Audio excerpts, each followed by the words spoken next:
but I do think there's something about we're on the same team in relationship. And to me, I think that lives in that realm of like healthy interdependence, right? Where, of course, we want to support the people that we love. Of course, we want them to support us. Of course, we're going to make decisions and take actions that not only benefit just ourselves, but also the people around us that we love.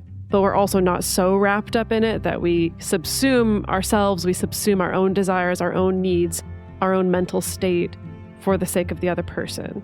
But I think that's what comes to mind for me here is finding that middle path of, and ideally, in the spirit of being on the same team, this is something you and your partner can collaborate on. There's also an active meta conversation around the best ways that the two of you can support each other when you're having a hard time, while also having your own desires, your own needs, other relationships that you need to show up for, things like that.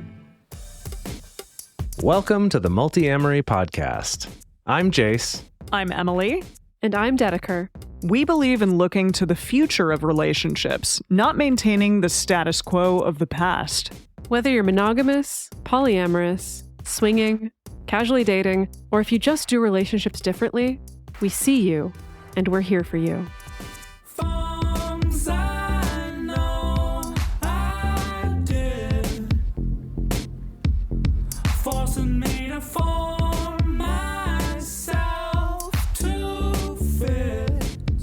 On this episode of the Multiamory podcast, it's time for another Q&A episode compiled from questions from you, our beautiful, lovely listeners. This week, we are going to be discussing some questions having to do with challenges about being polyamorous in a monogamous world, and even if you want to be polyamorous, struggling with some of that monogamous programming.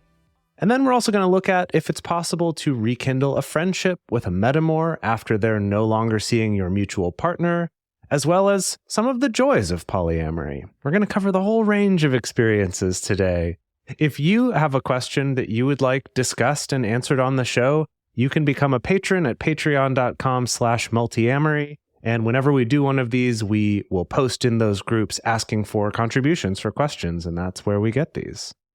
So we have to give the disclaimer that while we have spent a lot of time reading about and studying and educating ourselves on healthy relationship habits and good communication, we're not mind readers, we're not soothsayers, we are not magicians, we are not witches, at least not that you know of.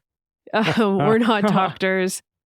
Our advice, thoughts, opinions is based solely on the limited information that we have from these questions. So as always, take it with a grain of salt. Everybody's situation is unique, so we encourage you, the listener, to use your own judgment, seek professional help if needed. And again, ultimately, you and the people asking these questions are the only true experts on their own lives and feelings, and everybody's decisions are their own. And with that said, let's dive in and get started. I really like getting these questions from our Patreon listeners because some themes get sprinkled about depending on the week or the month that we ask, which is really fascinating.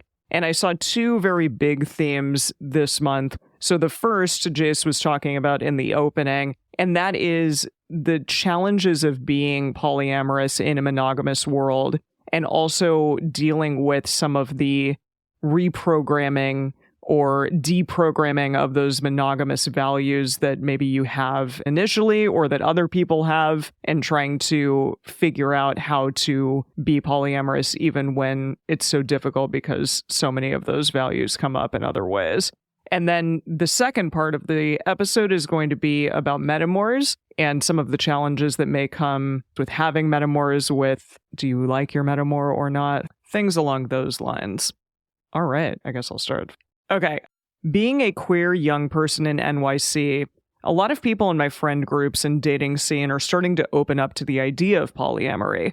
This is potentially a great thing, but I have found that a lot of these people are usually pretty inexperienced with poly and are trying it out because a lot of their peers are as well. This has happened to me several times where someone who knows I am poly and is interested in me ends up either changing their mind during the relationship and try to get me to agree to be monogamous, or quickly into dating, we will both realize they hadn't really considered the long-term logistics of what having a poly family/life structure looks like. especially since I feel a lot of people are monogamous because we don't have many examples in society of what it looks like to be happy and polyamorous in the long term. People freak out because they feel lost without the relationship escalator timeline planning out their future. I've gotten better about not engaging with people who don't seem to be a good match for me this way, but sometimes you really don't see it coming, or even when you do, it's just so disappointing. Yeah, I bet it is. Also, This is interesting because this feels like it's a person who is younger than our generation. So, being young and polyamorous in New York City, like try to put yourself in that mindset. Well, I think it's interesting that they highlight the fact that I do think in a lot of queer scenes, sometimes there can be this pressure to be non-monogamous, that, statistics show us that people who identify as queer are generally more likely to also identify as non-monogamous or to have experience with non-monogamy. And so I do think that if you're in a group of friends, in a particular scene, in a particular community, and if everyone around you is identifying as both queer and poly or queer and non-monogamous, that it's really hard to resist that pressure, right? I think especially with something like non-monogamy, where there can be so many people really singing its praises and trying to logic you out of monogamy, as it were, or trying to be like, it just makes more sense. And especially for someone who's bi, it totally makes extra sense in that situation. And so I can see how that can create a dynamic where there's a lot of people who maybe at heart really would be happier being monogamous, but kind of feel like I need to at least try this out, which I can respect, because I'm all about people at least being willing to experiment and try things on and then figuring things out from there. But I think it does make this particularly challenging. Yeah, the one that stuck out to me was this thing about feeling lost without the relationship escalator timeline planning out their future. And that isn't something I thought of quite in those terms, but it makes a lot of sense. And I've seen versions of that. I just never quite put it exactly that way. So essentially with the relationship escalator, you have this sense of our relationship is getting more serious, or it's going well if we're getting to these next steps, right, that keep going up the escalator. And there's not really a way to go back down it, right? That's the whole idea. And so that concept of feeling lost is that maybe I'm happy in this relationship and I am enjoying it, but how do I know that it's going well if I don't have this thing to point at and be like, oh yeah, we took that next step, we moved in together. Or, oh yeah, we took that next step, we started dating exclusively, even as an example, or whatever it is, right? That the way I've heard this put before is that some people who were being non-monogamous for the first time struggled with, how do I express romantic feelings to my partner without falling into these tropes of, oh, it's because I don't want to be with anyone but you, or I only have eyes for you, or you complete me, or kind of these very monogamy-centric ideas of how we express love and express our affection for our partner. And so it's interesting to look at it this way too, of, well, if I don't have these landmarks to gauge how it's going or to look forward to or to plan for, then what? How do I know this is going well? I know that sounds weird to say it out loud like that, but I can understand how you would feel that way. It's interesting because I don't want to patronize here, but I feel like when I was a younger person, I was a little bit more attached to the idea of having those relationship escalator timelines and moments in my relationships, especially when I was really dealing in monogamous terms and thinking about, well, my relationship has to reach a certain point and go through a certain set of moments and ebbs and flows, and then that will equal success. And I think as I've grown and gotten older, I've found that relationship success really changes and can look a lot of different ways. And I do wonder if just perhaps dating a little bit older than just like the Gen Z, I guess, experience that this person sounds like they're going through. The Jimi Hendrix experience. The Gen Z experience, yeah. That maybe people who've gone through relationships, even maybe a divorce or a big breakup, or their lives not ending up in that same trajectory that they imagined, maybe they would be a little bit more open to, yeah, I can do whatever I want in this relationship and it doesn't have to look a really specific way. Something to consider besides just the option of dating people that are in a slightly different age range is trying to go to events and find community, whether that's an online community like, our patron group is nice for that because we have a really broad range of ages. We have people that are very much Gen Z, and we also have people who are boomers. It could be an online community like our patron group. I actually really value that, getting to have perspectives from people that are younger than me and also people who are significantly older than me, just to get those role models, because they mentioned that in the question of not having those role models. And I would say even better is if you could get some of that community in person. And I think the importance of this is finding community that's not just about finding people to date, but also finding people to talk about, learn about their relationships and get a broader perspective on things. Because without that, it is really hard to know what to do or what this could look like in your life. I guess to clarify or piggyback off of what Emily was saying, not just about go find an older person to date, but find role models or mentorship or friendship or whatever. It doesn't have to be just about dating. I want to bring in a different angle on this, which is that I think a lot of people in the non-monogamous community, and I think especially a lot of us when we're young and idealistic, can get really wrapped up in this idea of screw the relationship escalator. We should all just be enlightened enough to be totally okay with it being the relationship Wild West, as it were, with we just float in space and we don't have any markers of security or attachment or things like that. And we just figure it out as we go along, which personally, I don't think is very realistic as far as how relationships go. So I do think that if you are dating someone who is feeling a little freaked out by there not being a sense of an escalator or there not being a sense of a next milestone, instead of that being a deciding point where you decide, oh, toss this person in the garbage, they can't handle this whole non-monogamy thing, I think that's an opportunity for further questioning and discussion about what does help both of us feel safe and secure in relationship. What does the future look like for the two of us? What are some things that we might like that's maybe not sitting down and planning out the next 5 years, but thinking about like, what are we both open to as far as what could be on the table in this relationship in the future? Because again, I just don't think it's realistic to tell someone, I'm going to give you 0 markers of security and attachment other than my glorious presence, and then you just have to deal with it. Okay, Sure. so I think that's maybe something I wish I had known when I was a little bit younger, when in retrospect, I look back and see partners who would turn to me for wanting that security or sense of safety or reassurance. And what I gave back to them was a lot of like dogma and hand waving, right? Of just like, whatever, a relationship escalator, it's okay. And like the theory is great and talking about these things in the abstract is great. And also when the rubber meets the road, like, yes, people want a sense of reassurance. And I think if you dive down underneath, for instance, it's like, oh, so you say that you really want to cohabit with somebody someday. Let's talk about what are the parts of that sound exciting to you? Do you envision, I want someone that I can cuddle with every night? Or is I want someone who I can just talk about my day-to-day with? Or is it about I want to buy property with someone? I think getting down into the nitty-gritties of what's actually there, I think can actually make these milestones more expansive and accessible rather than feeling like, oh my God, my partner's trying to force me onto this escalator. Does that make sense to the two of you? Yeah, that's really fascinating because it's also sort of telling the person here, maybe slow the brakes on we have to end this relationship immediately and instead say, hey, what is it that we're looking for here? Can we find some commonality in that or not? Yeah, the challenge that the question asker seems to be facing, though, is that thing of, on the one hand, I give everyone a chance and I get disappointed a lot by people saying, yeah, this is great for me. And then they want me to be monogamous and that's not something that I want. Or they freak out and are like, I can't do this anymore. This is too different. I don't feel secure enough in this.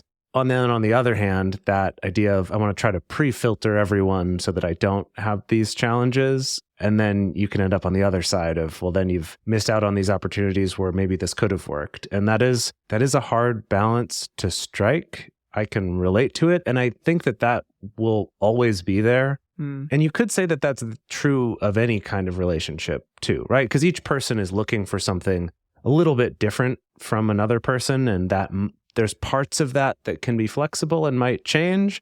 And there's parts of that where, no, it's just not going to work if you want this different thing than what I want. And there's lots of different areas where that can show up, anything from marriage and kids, even if you're monogamous, right? That might change how you think about things, or cohabiting, or just the kind of life you want to live, whether that's traveling a lot or it's settling down, whether it's living in the big city or living in a suburb. there's a lot of differences in how that can look.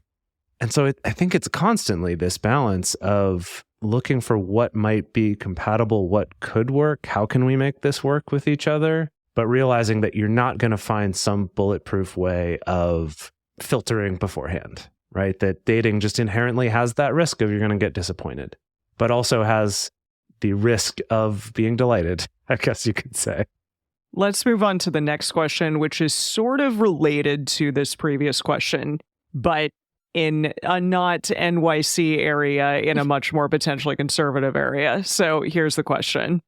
I realized I'm poly about 6 months ago and have since started trying to date again.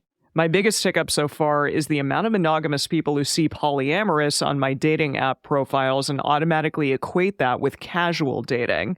I'm not opposed to casual dating, but I'm looking for a serious partner right now. Part of the issue is living in a conservative state with a pretty small poly dating pool, I think. I find myself having to explain it to so many dating prospects, and when they realize it's not just about casual sex, they disappear. Is this just something that comes with the territory, or should I only be trying to date other poly people? The age-old question of should I only be trying to date other non-monogamous people? And my personal answer to that for my own personal life it changes probably every other year or so, I would say. You've talked so much over the years about the polyprenticeship, and we discussed that a lot very early on in the show, but I think that that's something that you have to know is potentially going to come with the territory, is if you meet a new person and they don't really know much about non-monogamy but are willing to try it in order to date you, you may have to do some apprenticeship in terms of, a young polyamorous Padawan, as it were. But I also get a little squicked out by that dynamic as well, where it's so hard to avoid. Of course, like if you have more experience or are more well-read on the subject, like, yeah, of course, you're going to come to any conversation maybe a little bit more armed with stuff to talk about or angles to consider. But you also don't want to perpetuate a power dynamic where you're the one who draws up the lines of like what counts as good non-monogamy or not, and they're the one just looking to you for that. But anyway, to get back to the question asker's question, I think there's a couple of options here, right? I do think there is an option to get more granular in the dating app, right? As far as what you put on your profile, so you could put on there that you're polyamorous, and this is what I'm looking for. I'm looking for a partner or partners who can provide XYZ, or I want to provide to a partner XYZ, right? So you can take that approach of trying to get more granular there. Of course, people are always going to skip over reading what's in your profile. You're still going to have the conversation. So that's an option. Or, you can try to take the approach of, all right, I'm going to try to date people who either already identify as non-monogamous or polyamorous or whatever. And again, it's going to limit your dating pool, which isn't always the worst thing necessarily, but that is a little bit of the cost that you take on with that particular approach. Yeah. One thing to consider if you notice that a particular term, like polyamorous, being the first thing on your dating profile, people are just not interpreting that correctly, or they're thinking it means something else, is to look at what are other terms that you could use instead and just see, do I notice a difference? Do I notice more people getting it? So, for example, something like consensually non-monogamous or ethically non-monogamous, whichever one you like better. Just try substituting that and see if you notice a difference. See if those words make people think, okay, that's something different, because maybe there's something in the media that made them associate polyamory with that you just want casual dating. And there's been a lot more talk about polyamory in general in the media, and it's been a real mix of pretty accurate coverage and a lot of just very sensational coverage in all sorts of ways. So maybe trying some different language could help. I do like what Dedeker mentioned about also adding in some specifics about what it is you are looking for. And something that I would say to be aware of, though, is to, as much as possible, avoid going to the negative of what you don't want and try to stick toward what you do want. And that's not to say you can never say, I'm not looking for this, please don't message me if that's what you want. Sure, there's a place for that. But if possible, if you can find a way to say that in a this is what I do want, or I'm only looking for this, I think that will just get you better results, because then you're going to jump out to the people that are looking for that rather than jumping out as saying no to the people that don't, if that makes sense. Like, kind of whose attention are you going to get? That focusing on what you do want, I think, makes more sense. But also, if you're open to a variety of things, try not to be too specific and then kind of pigeonhole yourself of like, I'm only looking for someone who wants to get married within the year, and the year is running out now, right? That's, that might be more challenging than just saying, I'm looking for something more serious. It doesn't have to start that way, but I want it to get there. Something like that could be something to try and see if you notice different responses there. Also try different dating apps. There's a bunch of them out there, and I've found at different years, I have more success in terms of who I meet on different ones. Can you name some that you've had great success on? Obviously, OkCupid. Well, sure. Like, I had great success on OkCupid in the past, and then I've also had times where I've gone on it and it's just felt not great. Like, I haven't felt like I'm making good matches on there. And then times when I've gotten back on it and it has felt good again. I think it kind of depends on who they're marketing to at the moment, maybe what's in vogue in the city where I am at that time.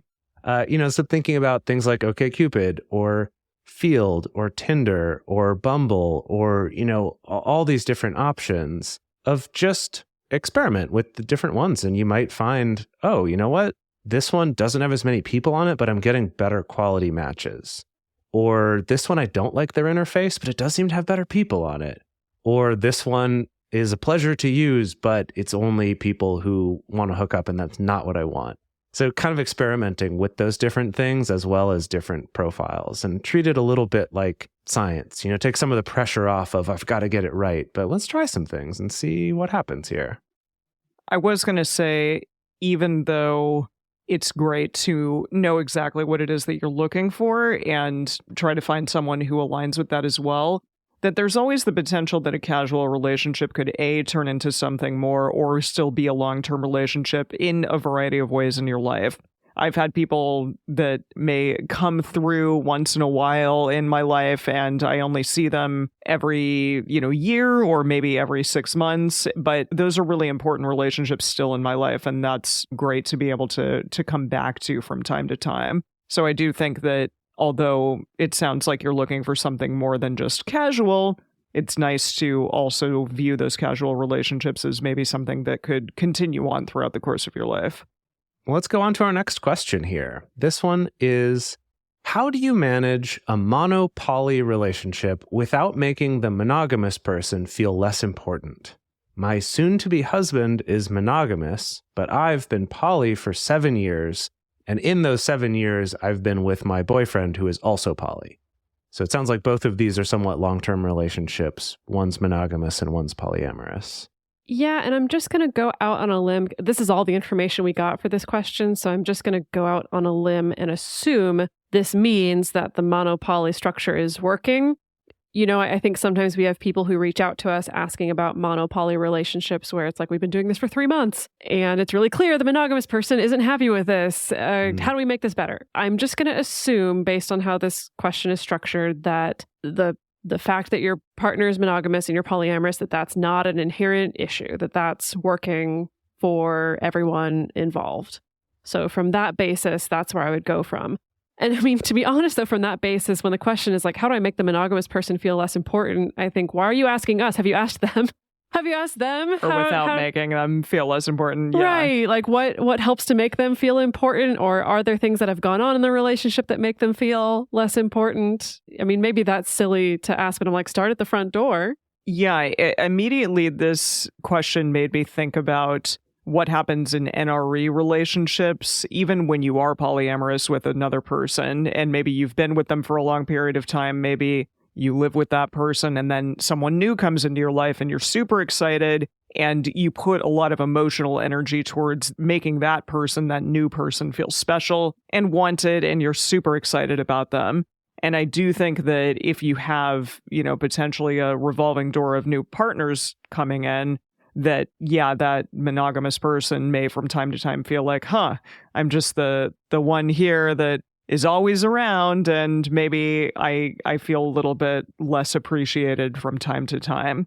So that's something I think to just think about in general, regardless of what type of relationship structure you're in, is that it's always super important to take a look at that. If you're the one who is getting to go on a lot of new dates and meet a lot of new people, just don't forget about those that are already in your life. And in terms of having a great relationship that makes that person feel special, try to do those novel experiences. Try to help that person feel as though they're really loved and appreciated by bringing them a gift or utilizing their love language in a new and special way, something along those lines. Yeah, I think a lot of it is you have to be really intentional, I think. Absolutely. It can be so easy if you're in NRE to just, I don't know, let your mind and heart just kind of ferry you away on a pink-colored cloud into the starry night, and that's all you can think about. I do think that there's a certain amount of making sure that you're acting in a way where, you know, you can let your head be in the clouds, but your feet still on the ground is the phrase that I like to use. So making sure that you, first of all, are clear about how it is you as a person want to be showing up in all your relationships, right? Not just the one that you're particularly excited about at that moment. And making sure that you're aware of how you want other people and your partner, especially your current monogamous partner, to think and feel about you, right? I think sometimes putting yourself in their shoes can be really helpful. Yeah, I think just in general, I know Dedeker was being cheeky when she said it earlier, but checking with that partner about what makes them feel special. Because when you think about this question, if you're polyamorous, right, you have multiple partners and your monogamous partner is one of those, what makes them special in your life doesn't necessarily have to be different from the way that you make any of your partners feel special. Assuming that their choice to be monogamous is their choice and that's just what they prefer to do, I think sometimes we can project on that of, oh, if they're not also dating other people, maybe they're lonely or they're not happy with that because I think I wouldn't be happy with that. But they actually might love it that way. So they get more of their own time or just more independence, or it's just simpler and that's not something they want to deal with right now in their life. So I do think checking in with them is important, not only to get a sense of what makes them feel special, but also to get some of that reassurance that just because you might want something or think you would feel some way in their shoes doesn't necessarily mean they feel that way. As a sort of silly different example, I have a friend of mine who, anytime I invite her to something, to a gathering of my other friends, I always kind of put in this caveat of, it's okay, like if you ever want to leave, just let me know and we will leave. You don't have to hang around with people you don't know or whatever. And she always has to tell me like, no, I'm fine. I like people. You're the introverted one. Like, I'm an extrovert. I will be fine. Like, well, sure, thank you. I'll let you know, but you don't need to worry so much about me. But it's me projecting my own fears or worries that I think I would feel in her situation onto her, right? So really I think that's something else to keep in mind with your monogamous partner. All right, with that, let's move on to this next question. How do you balance being codependent versus being supportive, especially in a way that doesn't make your partner feel abandoned or unloved? I'm trying to transition out of the codependent tendencies of monogamy. So often, I feel pulled down by their anxieties, I'm assuming there is their partner, their anxieties and worries when I share none of them. I want to be there to support them, but I need to be able to do so without letting it pull down the rest of my life. Doubly so where it bleeds into my interactions with other partners because it's totally unfair to them. Yeah, I think this one's true in a lot of areas of our lives of, how do we support people without taking on all of their stuff? I think that we can sometimes feel that by taking on someone else's fears and anxieties and worries that we're helping them in some way, but we're not. That's not actually doing anything to help them. And so I think some of us, and I say that because I'm one of those people who tends to feel like, oh, if I just take it on, I'm helping them somehow. And I've had to teach myself that's not the case, and that getting too affected by their emotions isn't being a better friend, isn't being a better partner. You're just kind of wearing yourself out more and making yourself actually less able to support them and take care of them. I think utilizing some of our tools like the Triforce and Radar are really great in these scenarios. the Triforce so you can ask specifically what it is that that person needs in the moment from you. And then that allows you to maybe, to a degree, sort of compartmentalize it and allow yourself to give what they want and need most, and then not more, not too much more, not like in abundance that makes it really hard for you to be able to function in other areas of your life. And in a radar scenario, that's sort of a compartmentalized moment for you to discuss challenges that may be ongoing or happening, in other areas of your life or their life, and really be able to like sit and take that time to do it and then put it on hold for the rest of the time as well. And I think that's challenging, but it's great to be able to have those like safe spaces and containers.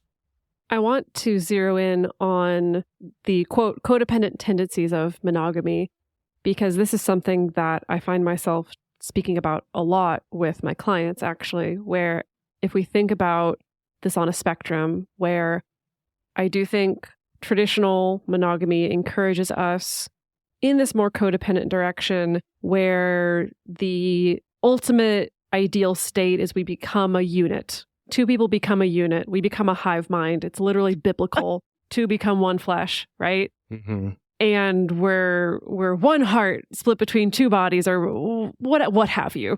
Okay, so if we frame that as one end of the extreme, and then if we go to the full opposite end, we get extreme independence, extreme emphasis on the individual. I do see some non-monogamous and relationship anarchy people going in this direction of, no, we're all just floating atoms.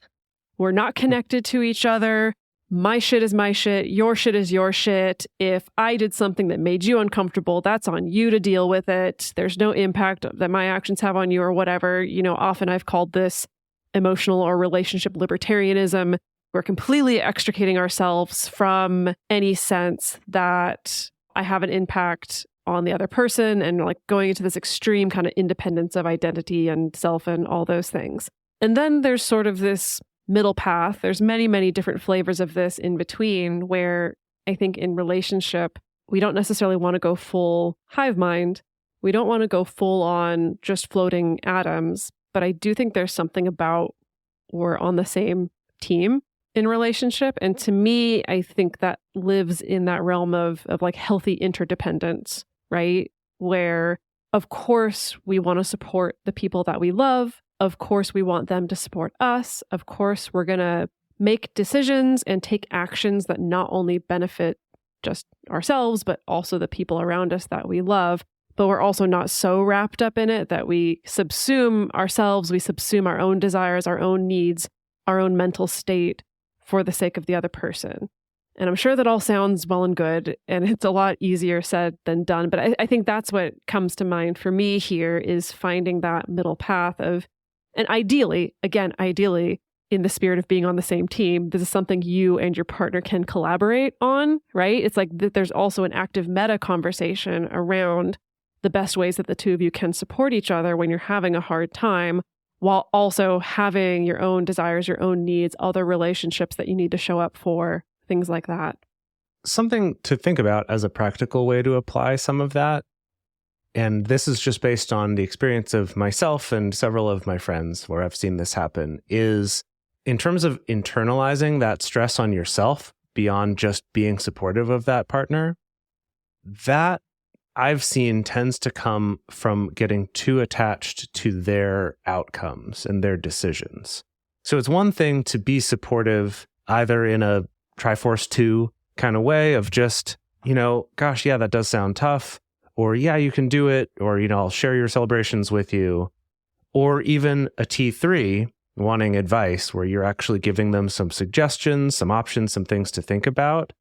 But when you do that, but then also hold on to this, and I need to make sure they do the right thing, or I need to make sure that this works out right, gets one into this area of a certain amount of codependence that I think monogamy teaches us, where it's like my partner's success and their choices reflects on me. And so I need to be up in that business, maybe in a way that's not healthy. That's maybe a sort of inverse form of codependence or something, like a controlling even if it comes from a good place, right? If I want to help this person, I want them to be doing better in their life, but it can feel like this urge to control and really be attached to their outcomes instead of letting them make their own choices and also live their own life. And that's easier said than done, but hopefully that at least gives you something to look at of, is there a piece of that? Is there something where I'm getting a little bit attached to theirs? I know this still happens to me with friends or whoever. If I'm too attached to wanting them to get a certain outcome, I carry a lot more of that stress with me in the rest of my life than I'm just there supporting them. And maybe I'll think about it and, oh, I hope they're doing well. But it's not that same like, oh gosh, I'm all torn up over how stressed I am about this situation in their life. Yeah, that's why I think our framework of the Triforce is so awesome and important, because it can kind of stop that feeling of I have to fix something immediately, and that's the only way that my partner is going to get any value out of this conversation that they're having with me when they're venting, if I try to fix the situation and make it better.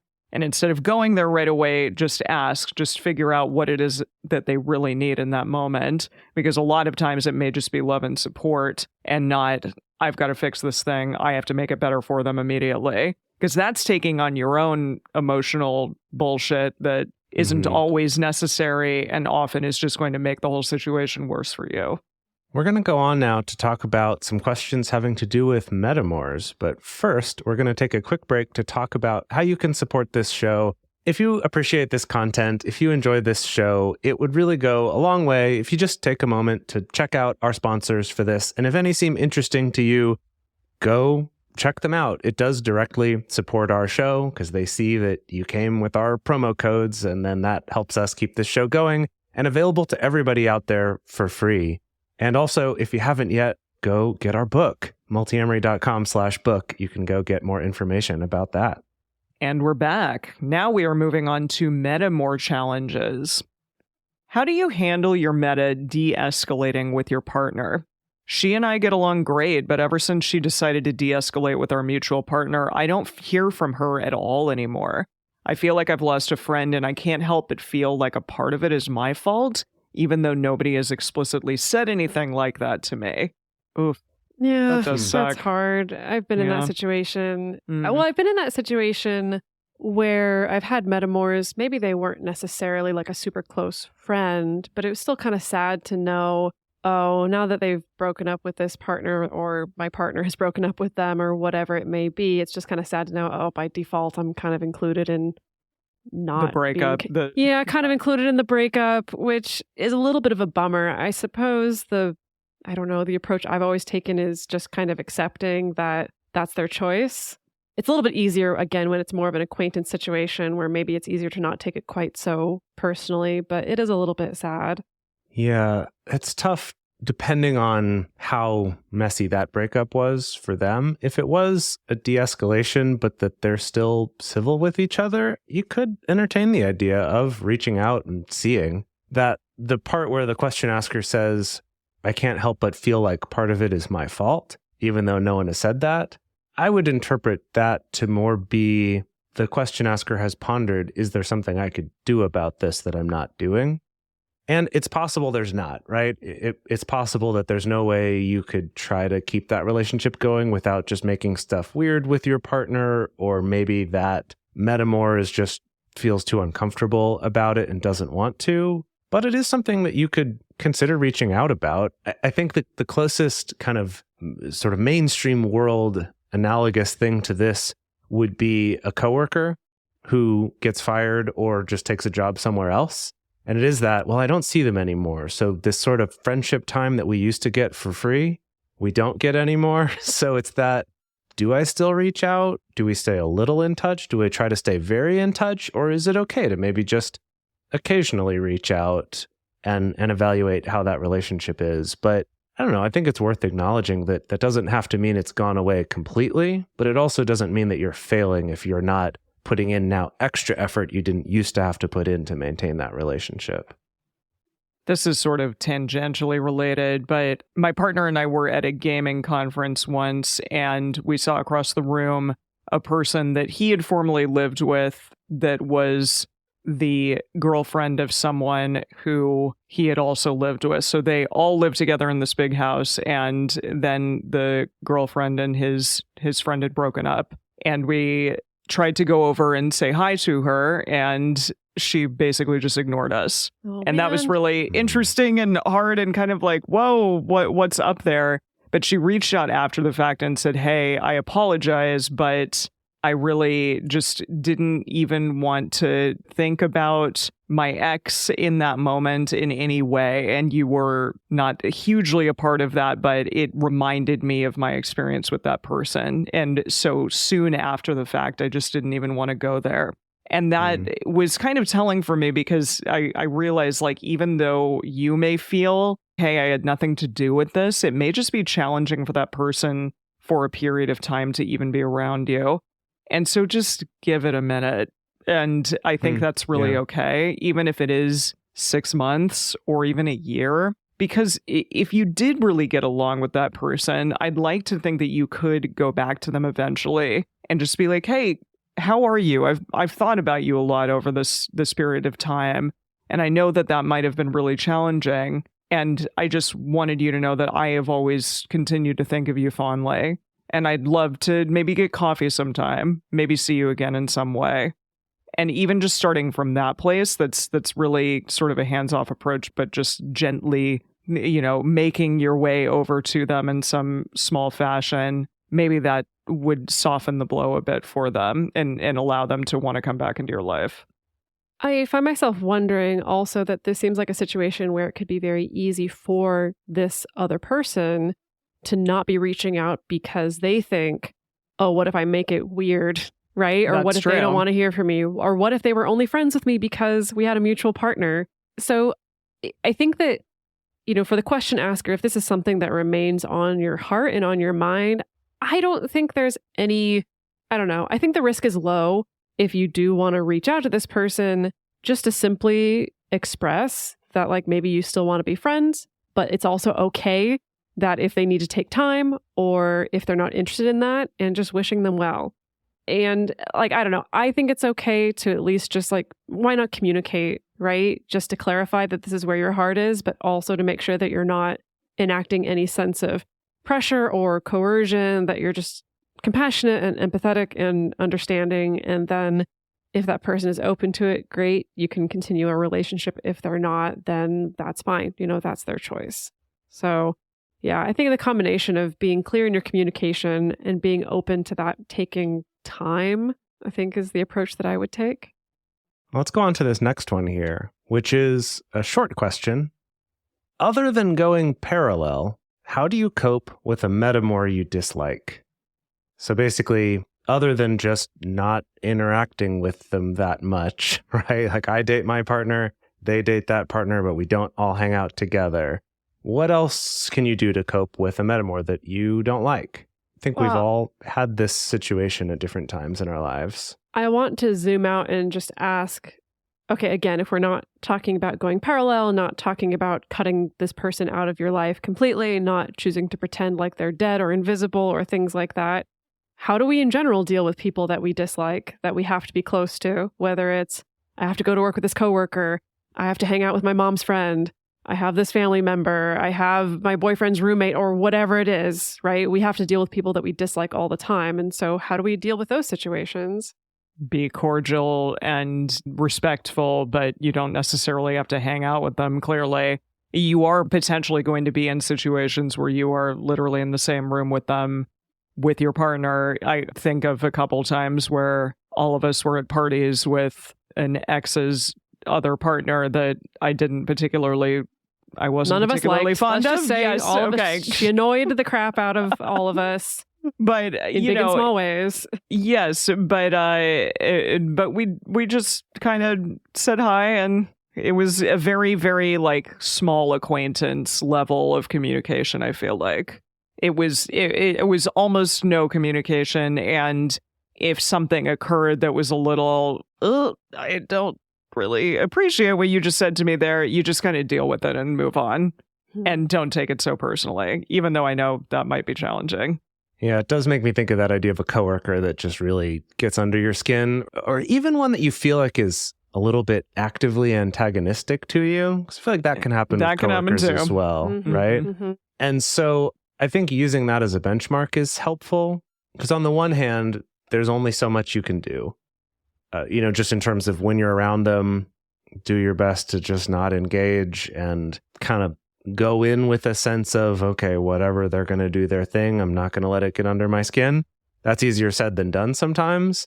And then the other is do what you can to distance yourself from those situations or from that person, in a polite way. Don't let them make it so you can't ever go to anything or go to any work events or whatever it is. In this case, events with your partner. Don't let them sort of chase you away from all of that. But at the same time, maybe you choose not to have brunch that Saturday with both of them or something just because it's not worth it. And that's a decision you'll have to continue to make. I'm going to make an argument for the opposite approach. Not that just like going and just becoming their best friend. No, just for the sake of making the argument, I think that what Jase has said and what Emily has said, I think those are both 100% valid approaches. And I just for the sake of rounding it all out, I want to make the opposite argument, which is I always think about when I first read The Ethical Slut, that something that stood out to me was when they were talking about metamour relationships. They said, yeah, you don't have to be best friends with your metamour. You don't have to be a lover with your metamour, but we do encourage you to make an effort to, they called it, quote, fall in like with your metamour as opposed to falling in love with your metamour. So I think about a couple of different backgrounds and a couple of different hats that I wear / have worn in my life. One of them being, the hat of being a relationship coach. And I've done a lot of therapy trainings. And there's been this recurring theme about if you're working with someone and you cannot find anything that you like about them, you shouldn't be working with them. You're not going to be helpful to them. If you don't respect them, if they get on your nerves, if they're annoying to you, you have to find something.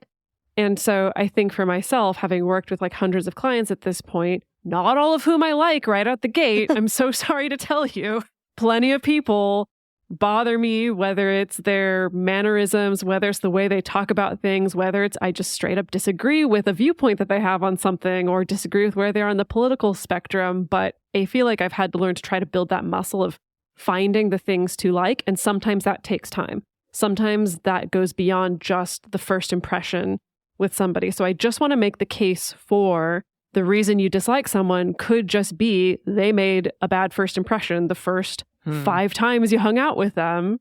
Mm-hmm. And maybe it takes a little bit more actual one-on-one time actually getting to know them before you find the things that you like. And it doesn't mean you're going to become best friends. It doesn't mean you're going to fall in love with them, but maybe it makes it a little bit easier to be in shared spaces with them. And then the other thing I was going to talk about was also pulling on my background. And we all share this background of being in performance and being actors, where sometimes you're in a scene with someone and you got to pretend to be in love with them and you don't like them. Maybe you're not even attracted to them. And so for myself, in order for that to be realistic and sustainable, is you have to find something. Wasn't that an Ivana Chubbuck thing, Jase? All the acting teachers have things like that. Well, like yeah, Ivana Chubbuck's not the first person to realize, sometimes people in scenes don't actually like each other, but they need to pretend to like each other. I'm sorry, Ivana Chubbuck. You're great, but you're not revolutionary. Anyway, to get back to this, I know she also listens maybe to this not podcast. Yeah, Ivana Chubbuck, if you're listening, reach out and we should talk, because I've got some issues actually that I've been carrying with me since the years I spent in your school. So let's talk. There you go. Anyway, to bring it back, but that's part of it, right? Is you got to find something to like. And so where I think that becomes relevant is even if it's like, I got to get through this birthday party. I never hang out with this metamour because we don't really get along. We don't have a lot of points in common. We don't have a lot of shared interests, but like, I got to get through this birthday party. So I'm going to find something to like about you for the next 2 hours. Or I'm going to just choose to play with you and have fun with you, even though I know we're not necessarily going to have a super deep relationship outside of this. So I would make the argument for taking that approach and just seeing what happens, right? I like that idea also just from that concept of not holding grudges or trying to keep people too attached to whatever your first impression of them was. Because again, thinking about the coworker analogy, I've had coworkers that I really did not like at first. Like they gave me yucky vibes. I was like, I don't like this guy. There's something about him. And I think he kind of had similar bad vibes about me. And we ended up getting to a place where I have a lot of respect for him and I like him, even though I don't think I'd ever go out of my way to hang out with him. But we can be cool together. And I have the sense of, okay, yeah, something about us rubs each other a little bit wrong, but I like the guy enough anyway. Some of us were taught, like, oh, if you get a bad vibe, that's it. They're dead to you forever. And so just staying open to that idea of finding something you can like is really important. Let's move on to the next one. What are some polite or maybe regretful ways you may have notified a meta of a very negative past experience with another person that they are intending to date, while leaving room for the possibility that they have done the shadow work and grown since you've last had contact with that person? Pitfalls, best practices? This is a deep, deep, deep well of a question, in my opinion. Indeed. I think that the non-monogamous community needs to deal with this maybe more so than people who are monogamous, because the fact that we're more likely to be crossing paths with exes, maybe more likely to be crossing paths with exes metas or ex metas or our metas ex or all those things. Like, I think we're more likely, because we're in these smaller dating pools, smaller communities, we're more likely to have to deal with the situation of, ooh, I dated someone, I had a negative experience with them, and now I'm watching them going and dating somebody else. Or maybe they are currently dating someone else, and I'm having to figure out, how do I deal with that? Is there some particular onus on me to have to notify a meta or a potential meta that, hey, I had a negative experience with this person? Something that just jumps out to me real quick I wanted to point out is the fact that they use the word notify in this question. Honestly, I think if that's the way you're thinking about it, that should be a little bit of a warning light that pops up, because it's not saying, oh, should I open up to my metamour about this thing, as in we talk about these sorts of things and I'm debating whether I should share this or not. But it's notify, meaning almost like I'm going to go out of my way and tell them this thing that they didn't ask for, that they don't normally talk to me about, just because I had this bad experience. And not to say that's always the wrong thing to do, but that should raise some flags of, okay, let me approach this cautiously and see if this actually is the right thing to do. So I think, okay, this hits close to home for me. I'm going to share my experience going through this in the past, fully understanding that many people listening may completely disagree with what I chose to do. I'm fine with the choice that I made, and I totally get some people are not going to be fine with the choice that I made. But basically the situation was that I was in a relationship with someone who literally physically abused me, right? Okay, like it was literally an intimate partner violence situation. He was also dating somebody else, dating my metamour. I was on speaking terms with my metamour. She and I had formed somewhat of an independent acquaintance relationship during the course of that relationship. And when I broke up with this person, I struggled right out the gate of like, some really messed up things happened in our relationship. What is my obligation to tell my meta about the things that happened? And I had no idea what to do. You know, I asked my therapist at the time. My therapist had zero experience with non-monogamy. And so I think she was also just like, really couldn't give me a good answer, good guidance there. I went and did what we all do sometimes, which is go anonymously post on the polyamory subreddit, trying to get other people's thoughts and opinions on this. I explained the situation in the polyamory subreddit. At least at that time, people's overwhelming response was like, you have to tell her what happened in your relationship. And I spent a lot of time being like, okay, I have to tell her. Okay, I have to tell her. Okay, I have to think about how I'm going to write this email to her or get on a phone call with her. Like, how do I tell her? And I never did.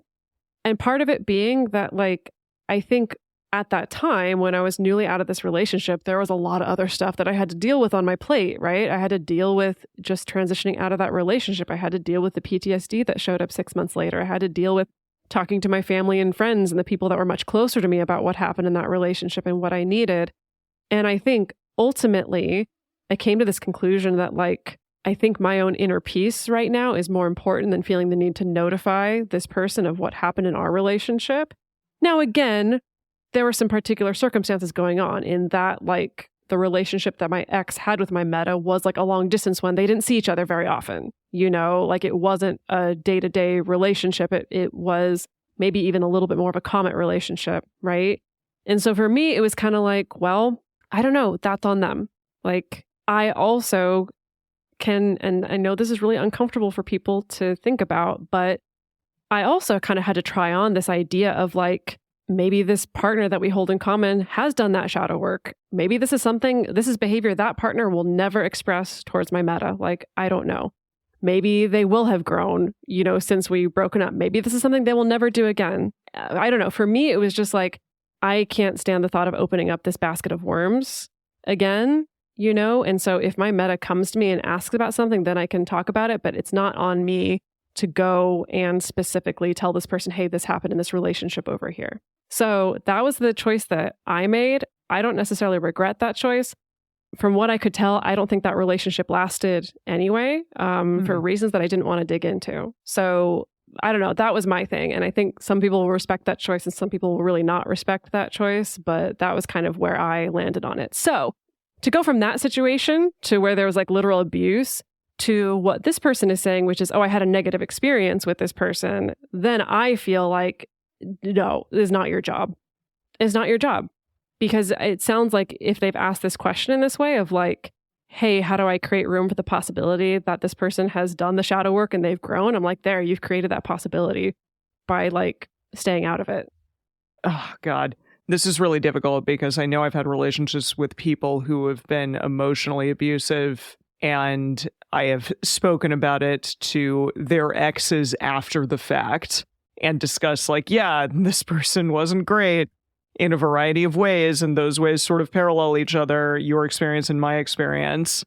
But it's really tough because I agree with you, Dedeker, that especially in polyamorous relationships, you may be in a relationship with someone and you may be having a really shitty time and someone else may be having a really great time. And that just simply is a fact. And it doesn't necessarily mean that your relationship with them is going to be identical to their relationship with every other person they're ever in relationship with. And that's so tough because I do have this knee-jerk reaction of I want to alert the world to the shittiness of said person. But it's not always going to be the case that that is everyone's experience of them. It's a really like pick and choose thing, especially if this person is in a community. You don't want to like put them on blast just say like, yeah, fuck, I think they're terrible. I think that's the thing I need to clarify also about my situation is I knew I don't have to interact with this person ever again. Yeah. Right. We're not running in the same circles. This partner and my meta is like, we are not at all going to have to interact again based on the circumstance. I think if I was in a community that would make that choice a little bit harder. Like Definitely. If it's like, oh, this person who did something really horrible to me, I now have to instantly be going to the same events as them or going to the same meetup groups as them or what, like that would make it a lot harder. So for myself in that situation, it was a little bit easier. And maybe I kind of had more of the privilege of just like washing my hands of the whole situation and letting the chips fall where they may. But, so that I could then focus on my own healing work and what it was that I needed.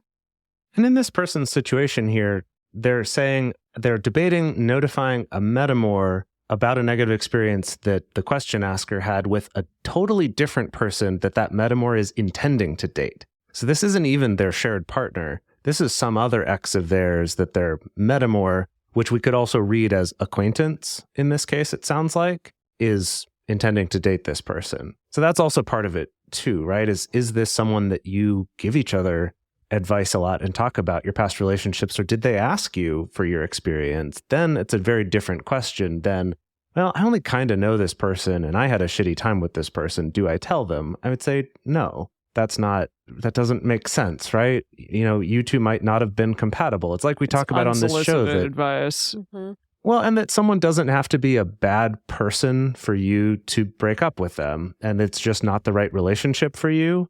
That might be the right relationship for them, right? Maybe even if that person hasn't done that shadow work, as you've said, that might just be something that for that other person isn't as big a deal or is a thing they can deal with or that they can grow with or whatever. You can't know that. And so I guess I would tend to put that out there if you're thinking about sort of going out of your way to notify someone who might be like, why are you messing in my business and trying to mess up my relationships? That to me feels weird. And that's the other thing. If it's just reporting on a bad experience or a negative experience you had with someone, I guess I'm wondering, like, how likely do you think it is that this person is going to listen to you? I think you can express whatever it is that you like, but if you're super attached to the outcome being, that means this person doesn't date this person. Yeah, I'm like, you can't, yeah, good luck with that. You have to let people be the ones to make their own decisions. And so if this is inspiring you to not just want to quote unquote notify this person of the bad experience you have, but also be like, I need to go on a campaign to convince you not to date them, that's going to be taking on a lot of emotional labor and energy for something that you don't have a ton of control over. So I think that would be the thing I'd want to warn people away from.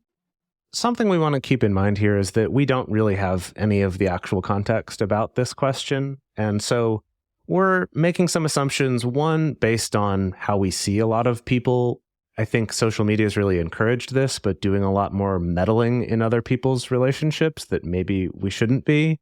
And then also some of the things like the question saying notified rather than, share about or talk to, kind of implying they don't have a close relationship. But we could be totally wrong in this case. It really does depend on that situation. So it is worth considering, am I afraid that if I don't tell this person this thing, that they'll be in actual physical danger? Or that this is something very, very serious that I need to warn this person about? Like there's something that I have evidence to suggest this is a pattern and this is likely to repeat. And this person, because of the situation that they're in with this person, I'm afraid for them. I mean, yeah, you're going to make a different decision then, or at least I think you could, to say, yeah, I do want to step in and do my part as a good citizen.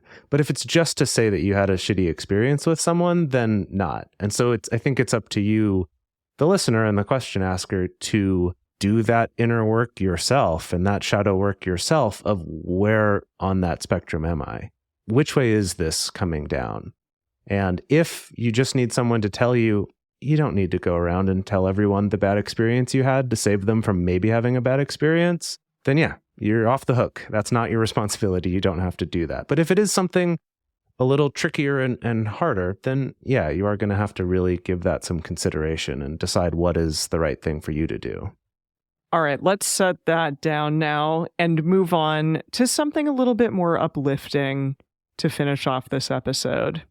This question asker said, this is kind of silly because y'all obviously talk about it all the time couched in other topics, but I was thinking about how nice it would be to hear about the joys of poly TM. I love that they put that in there. I think it'd be so lovely to hear y'all talk about your experiences of poly euphoria where you're like, damn, yeah, this feels great. Yeah. Damn, yeah. Damn. Damn, yeah.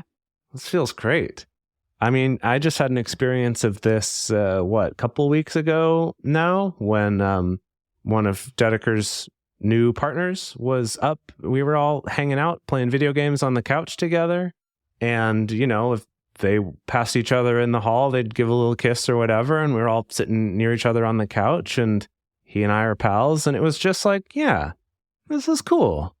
This is nice to get to have this. Just kind of, we don't have to be so stressed about, oh, what does this person think? What do I think? And specifically, it made me feel really good about the fact that I've been doing this as long as I have, to where it was that, this same experience might have been just a little more uncomfortable or a little bit weirder 7 years ago or however long. And it's not now, even if those little thoughts come up of, oh, is this a thing I could be jealous about? It's like, yeah, but it'd be better not to, right? That'd be easier not to.